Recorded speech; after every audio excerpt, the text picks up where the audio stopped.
the first 7 years of FSOL Digital, the label went from simply an online experiment to see if people would be interested in purchasing some old unreleased 90s tracks, through to something resembling a conventional label, with new material coming out as FSOL and various different aliases. It wasn't until summer 2014, however, that fans got something that they were really waiting for and had been waiting for the best part of 20 years.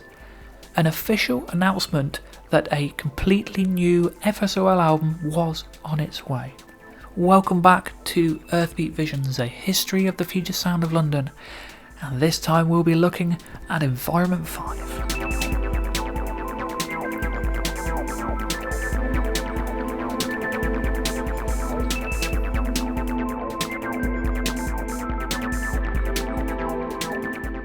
Release date 8th September 2014. I mentioned it a few videos back, but this seems like a good enough time to bring it up again. This series is very slightly less satisfying to make at this point because there's no longer a single narrative running through it all. Realistically, Environment 5 makes sense in context following Environments 4, to an extent The Cartel. The further side project releases in the meantime only muddy the waters from a storytelling point of view. So, a little context. The first rumour of a 5th volume in the Environment series came from a post on FSOL board by Seafar in November 2011 in the form of a screenshot of a track called 5G playing in a media player with an Environments 5 cover of a seashore shot overlaid with a photograph of a door. Whether this was trolling or genuine remains to be seen to this day, but the first official announcement came in August 2012 in the form of 2 tracks on the fears and fantasies of the unconscious mind.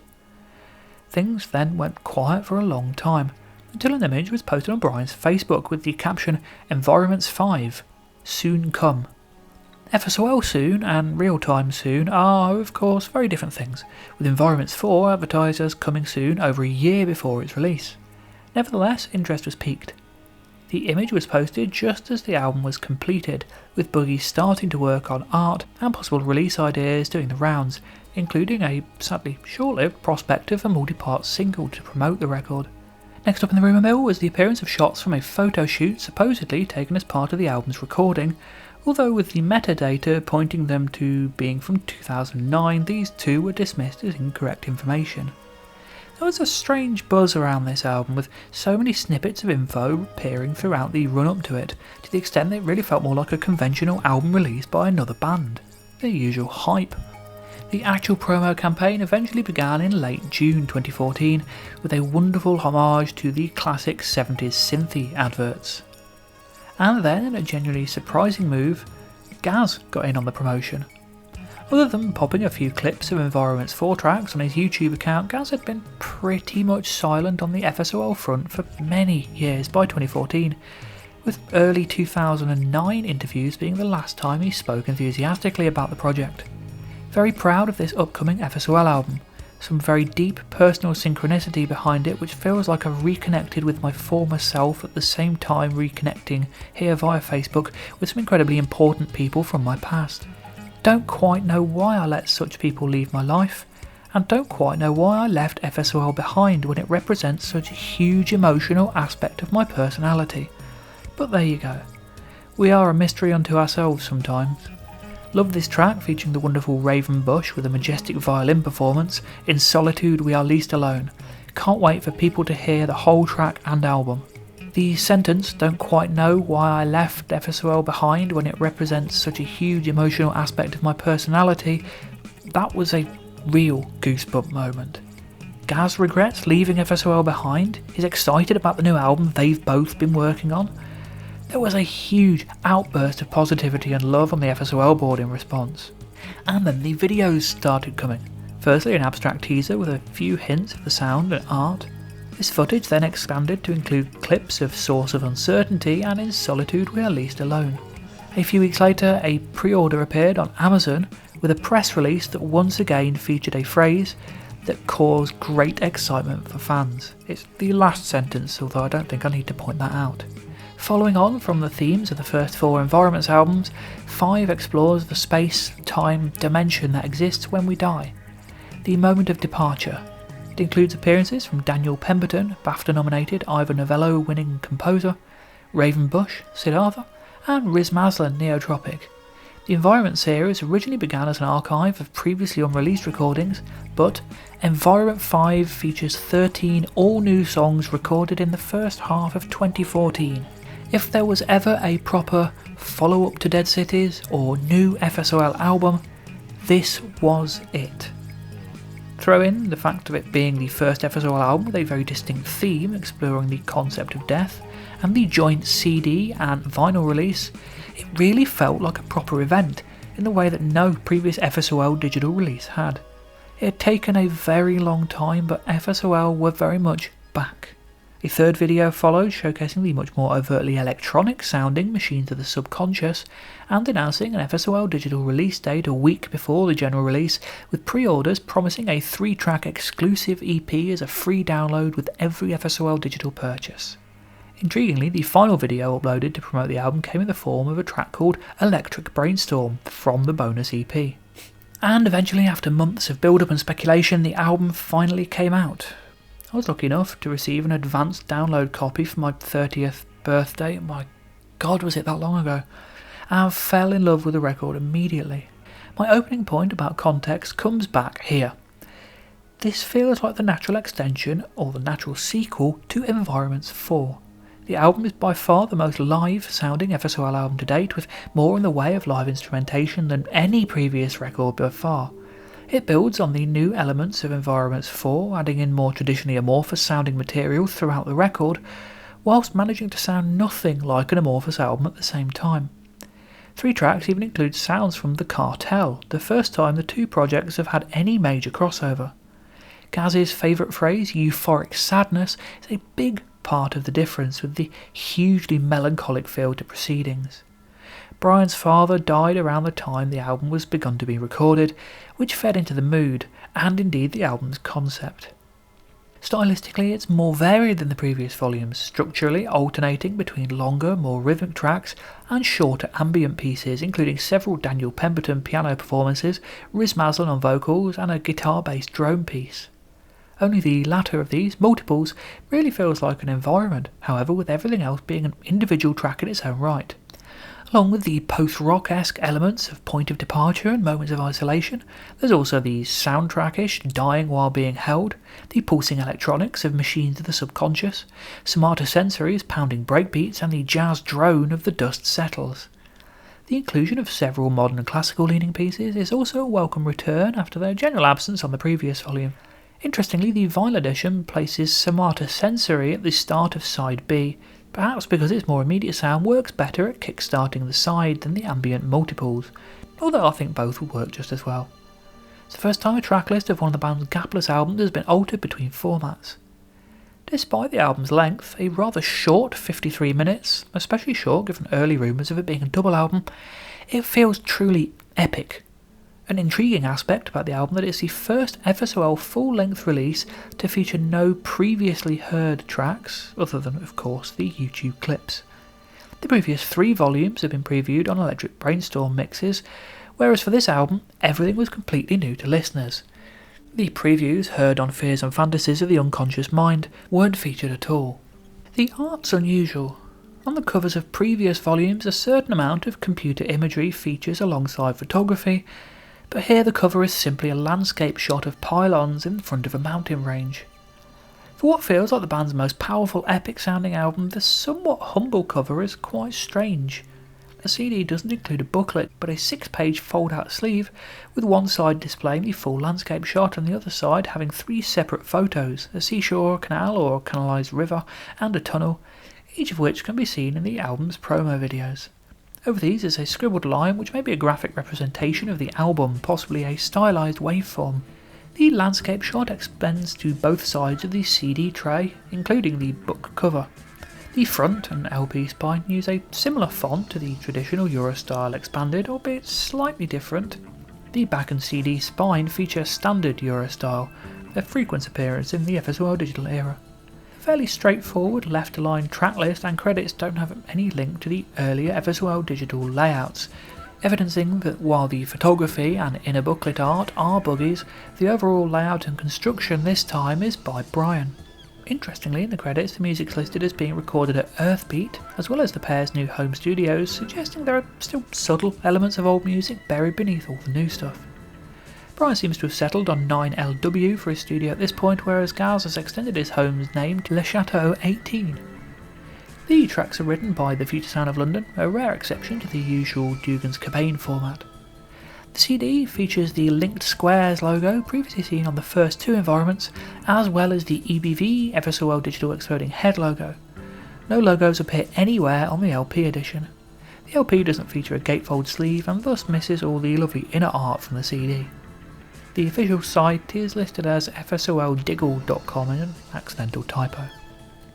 The bonus EP runs to 15 minutes and includes 3 new tracks, 2 largely in keeping with the album's style, and the first, Electric Brainstorm, a much more overtly electronic piece recorded entirely using the EMS Symphony AKS. This would later be revealed to be Electric Brainstorm 9, at a point when there were plans for EBS to be a multimedia series. That's still really odd though. The cover of the EP features one of the CD's inner photos, pleasingly overlaid with the Earthbeat logo. To the best of my knowledge, the EP still comes with purchases bought through FSOL Digital, but not through Bandcamp. 2014 was a great time to be an FSOL fan, and Environment 5, being the long-awaited new album, was a big part of that. Before its release, Brian had already disclosed that a 6th volume was in the works. And so, theories of the Environment series being a way to ease back into the FSOL sound from archives to new material ready for the proper new album were quickly dismissed. Gaz's enthusiasm about FSOL was another part, and although he later explained the heavier focus on FSOL being because life suddenly wasn't very psychedelic, it's still wonderful to read back and see him have so much positivity for the project that made him famous and successful in the first place. With the Jumpin' and Pumpin' promo CDRs a thing of the past by this point, awareness of the album was spread entirely through word of mouth, and that, combined with the lack of chart return sales available from selling through the band's own store, meant although a lot of electronic music fans found the album, their proper follow-up to Dead Cities went unnoticed by the press and failed to chart. Not a surprise really, but a great shame. That said, Ryan Didduck wrote a glowing review for The Quietus off his own back, the first properly published review of FSOL in many years. The album, of course, fully deserved it. Igloo magazine followed with a similarly positive review a couple of months later. Still, it's not all positive. Let's take a look at that title, shall we? Now, the early volumes were promoted as being journeys from jungles to cities or whatever, although it's fair to say that they each had a very distinct sound and atmosphere in comparison with the single theme presented here.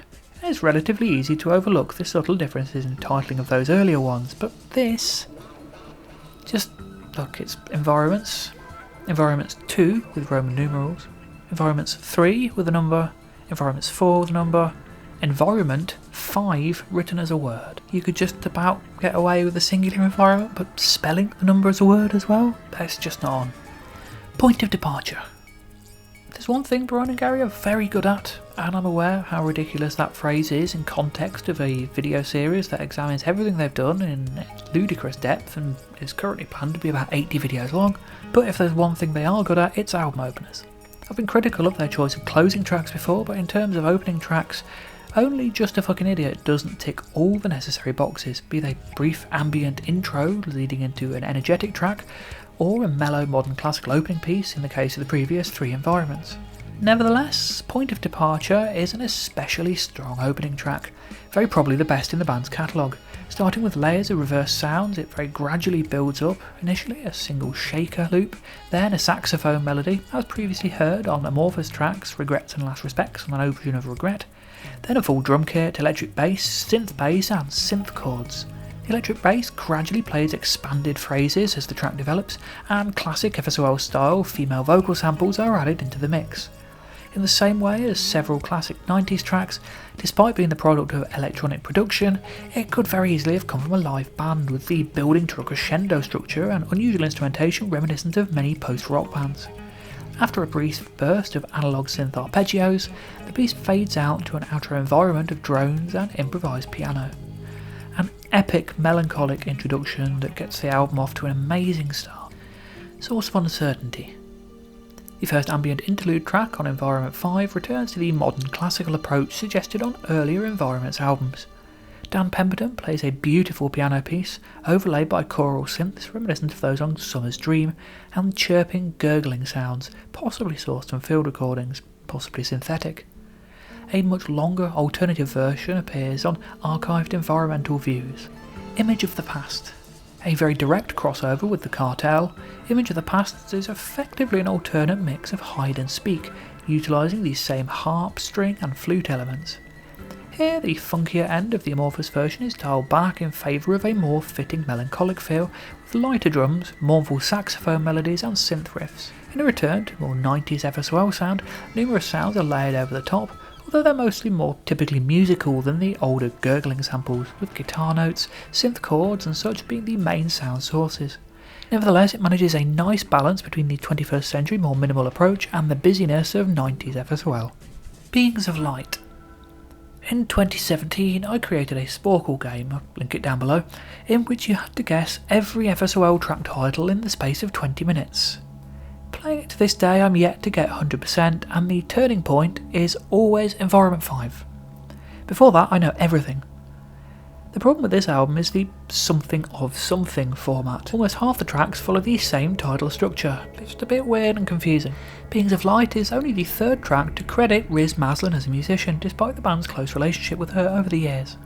She provides choral vocals for the ambient piece, which itself acts as a bridge between two more heavy-going tracks.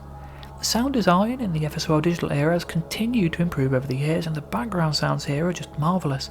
Touches of amorphous are present in what sounds like Hammond organ swells, but the overall effect is foggy, slightly murky and incredibly organic. Growling, grumbling groans, the odd twang and ping, possibly bells put through heavy reverbs.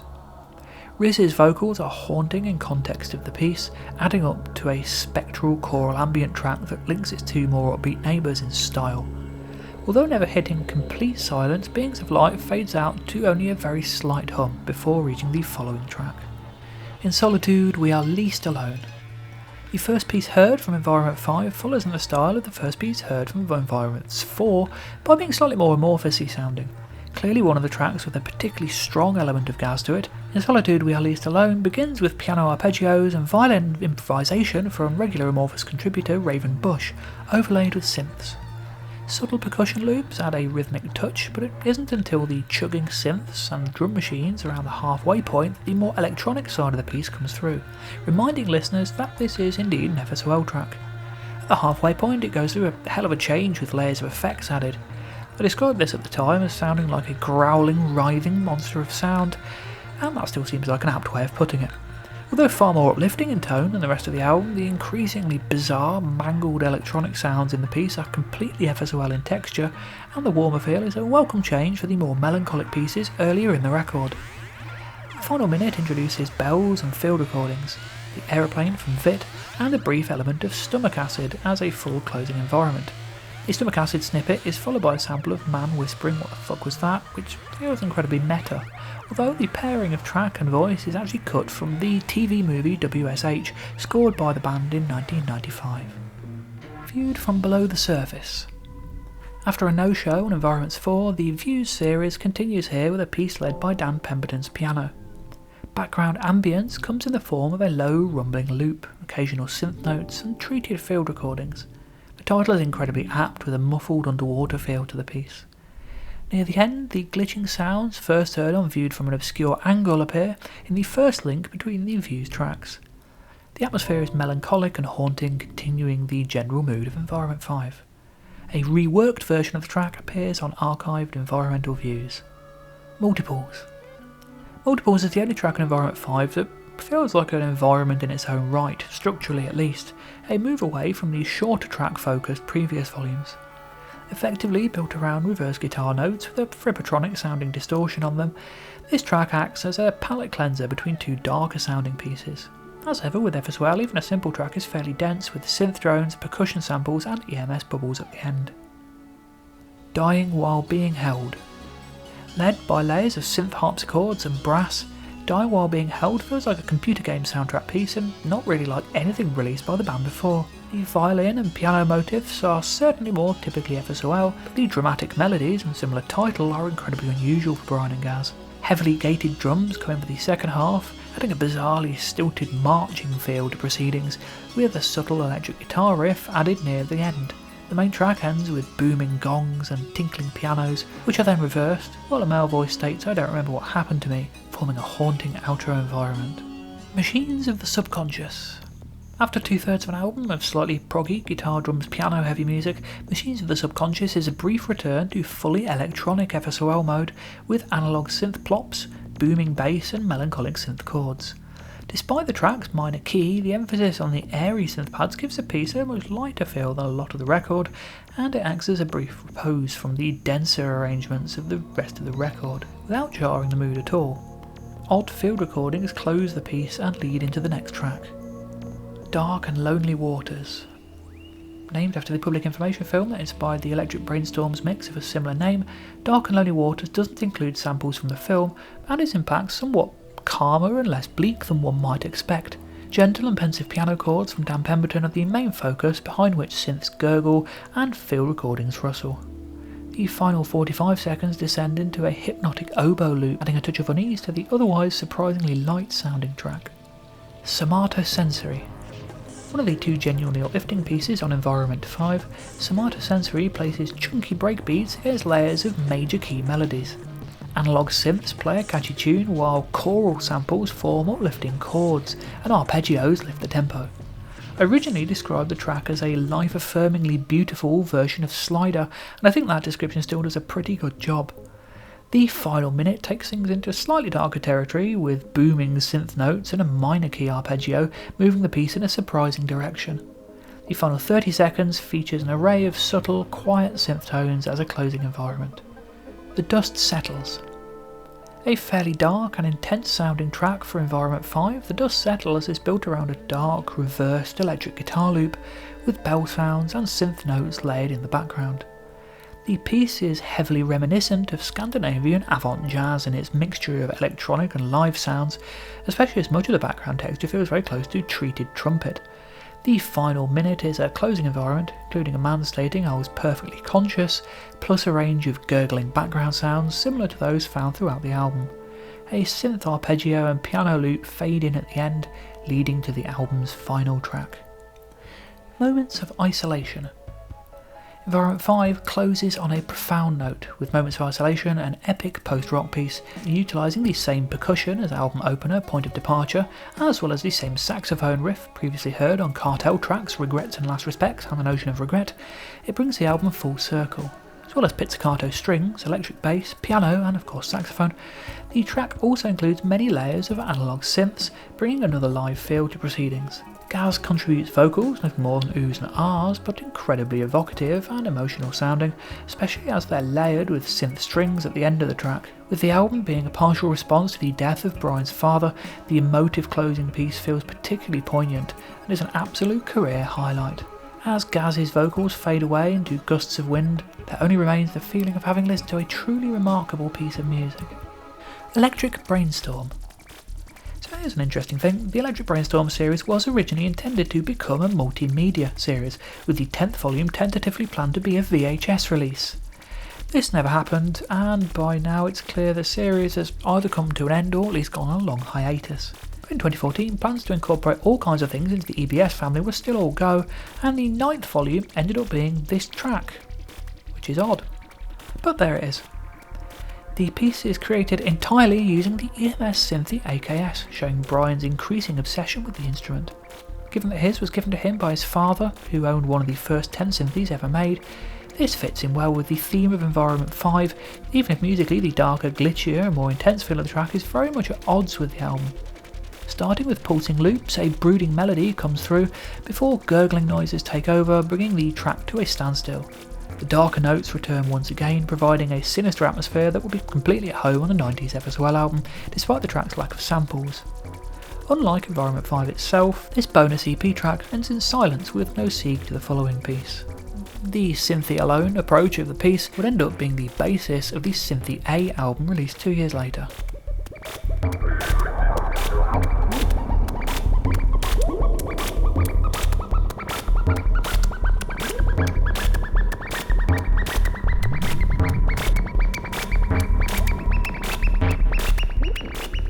The final Inner Breath.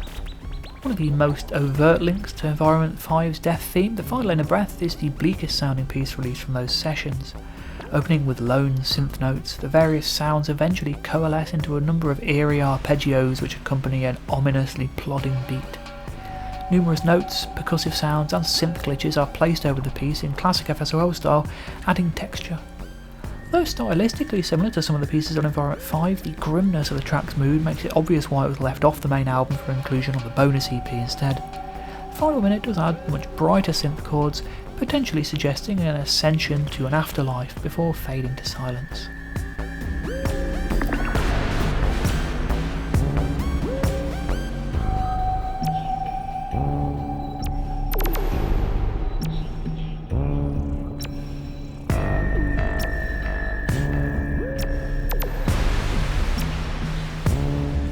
Hereafter. The most popular track of the three on Environment 5's bonus EP, Hereafter is a surprisingly warm sounding piece. The title, combined with the main album's theme and the track's mood, might well suggest some kind of peaceful afterlife, though it's best not to take things too literally with FSOL. With layers of tinkling percussion, warm organ arpeggios and rich synth notes, the track is genuinely uplifting. There are some lovely synth squelches which are reminiscent of Lifeforms, while the organ chords that take over in the second half are proggy enough to be clearly Amorphous inspired. While Environment 5 itself closes on a hauntingly bleak note, when listened to with the bonus EP attached, things seem a little more optimistic by the end.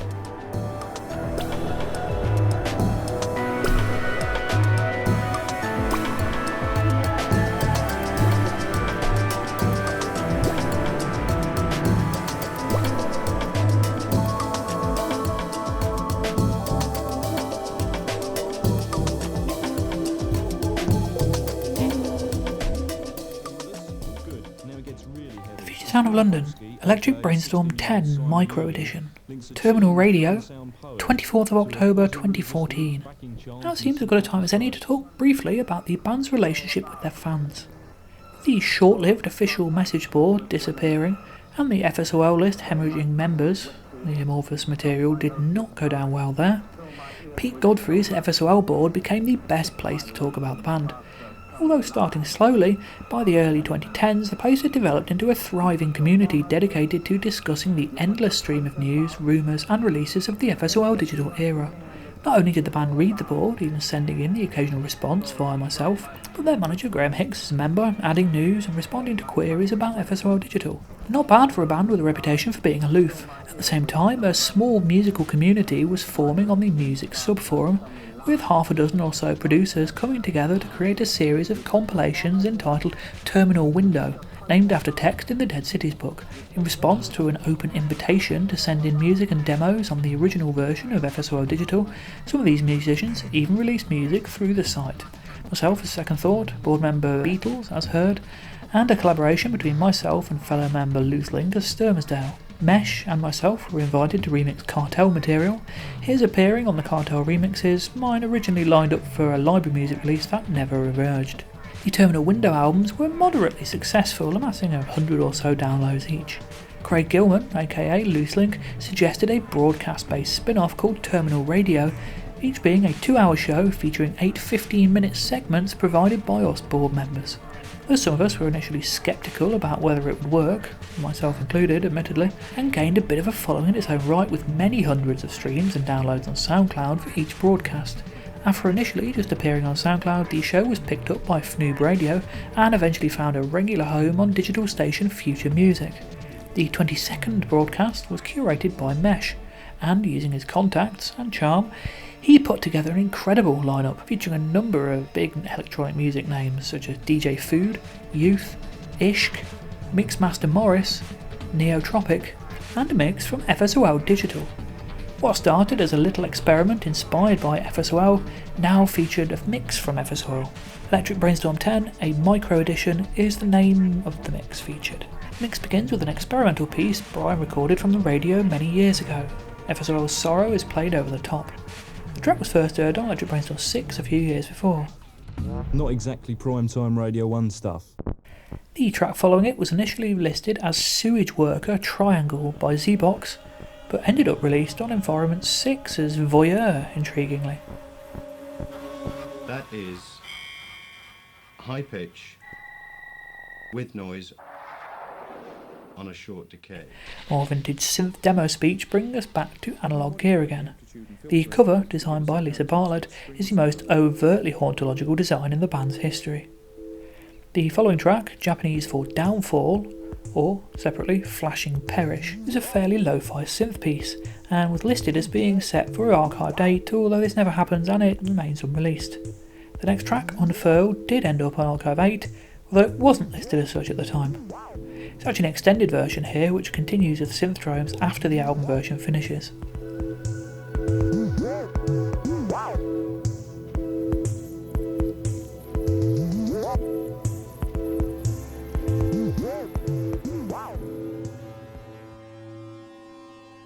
We are the knowing collectors. We know these stories aren't true because we've heard them 100 times, said in 100 different places. So begins another set of classic FSOL answer machine messages. Mr. B has gone away, sings one caller. There are also a lot of people asking for responses. Makes you wonder how much of the Virgin budget was spent on tapes for the Earthbeat answer machine.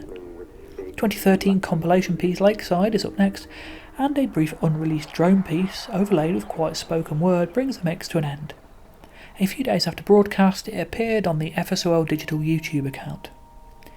As for the title, many people asked what happened to Electric Brainstorm's 9. The answer to that, of course, was mentioned just a few minutes ago. It's the track Electric Brainstorm on the Environment 5 bonus EP. Having just one track, not as a mix, does remain a bizarre anomaly in the series. Alex did an incredible job with his Terminal Radio, an extended 3-hour extravaganza with some amazing artists. The show is jokingly considered to be the one that killed off the series too, as nobody was able to top it. It ran for a few more months before an aborted second series revival by myself the following year. A third series was planned a few years later, but fell apart before the first show, and the Terminal project is now generally considered defunct. All 30 volumes can be streamed on Mixcloud, and the various compilations are available on Bandcamp. On a related note, a quick peek at the one non-FSOL release on FSOL Digital of 2014, Sturmazdale Document No. 2. The second and final album of experimental music by myself with fellow FSOL board member and Terminal Radio founder Craig Gilman, aka Loose Link.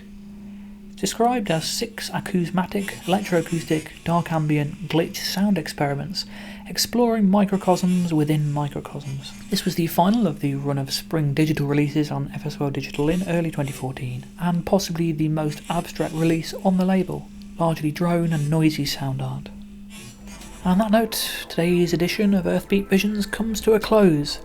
Drop me a line down below, I'd love to hear what you think of the music and the video. There's also plenty of buttons down there, likes really help me particularly, but subscribe and share as well if you like. I'll be back very soon with a video covering the final volume of the monstrous psychedelic bubble exploding in your mind. And if you're not interested in Amorphous, there's also some electronic side projects in there as well, so please do join me for that.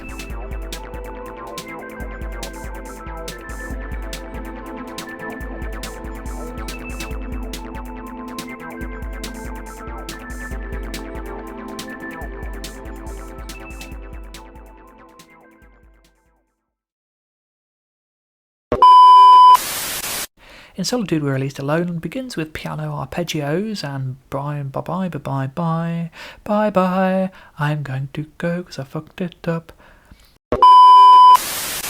In comparison with the single theme presented in comparison with the single theme it's the first time a tracklist of one of the band's gapless albums has been altered to